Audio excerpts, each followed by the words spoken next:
medical misinformation is everywhere. Dr. Mitch is here for straight talk and to give you the truth. Hey everybody, we've been talking the past few weeks about the different tests that we can do to determine if there's already damage done pretty much to the endothelial lining. That's that one cell lining where everything is happening. It is the question, of course, what's causing the plaque, the heart attacks, and so forth. Well, the science basically tells us that the intima, or which we also know as the endothelial lining, it gets damaged because platelets come together, fibrin deposition, people get a blood clot. And once there's a blood clot, you have to think of how are we going to work with this? How are we going to help? Well, one thing is not going to be Coumadin or warfarin. It does not work because this is happening at a local level. Aspirin, yes, that does work. A baby aspirin, one or two, it will help. Now, the way this happens is because locally where there's damage to the endothelial lining, what they call is new progenital or endothelial progenitor cells will come and try to repair it.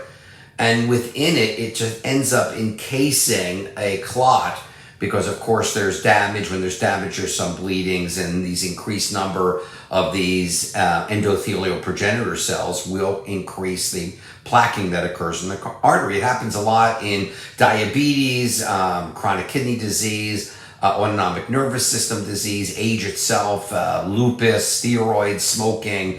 And so the nitric oxide itself stimulates these EPCs to create the new stickiness and changes that endothelium. Now, on top of that endothelial lining is something called the glycocalyx. And that too is like a hair-like, it's like the Teflon on top of the endothelium, which allows blood to move very quickly through our arteries and through the rest of the 64,000 miles of the vasculature. So we want to try to reduce and help the damage that's being occurred. We talked about aspirin, things like curcumin helps, nitric oxide, things that increase that are very helpful as well.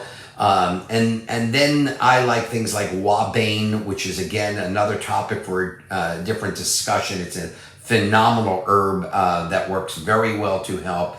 And the glycocalyx is something such as the chondroitin sulfate has been shown to very well help to replace that in large enough doses. So again, the Coumadin type of anticoagulants, no. But the nattochinases, the drinking a lot of water, the use of aspirin, particularly if you feel it's safe for that patient, just a baby aspirin once or twice a day. Then the chondroitin sulfate, large doses of intravenous vitamin C, all will be helpful in restoring the endothelial lining, preventing more plaquing from occurring, and of course improving the microcirculation, especially with the use of wabane. That's OAUBAIN. For more information, it's drmitchghen.com, drmitchghen.com. Thanks as always. I'm Dr. Mitch Ghen for watching.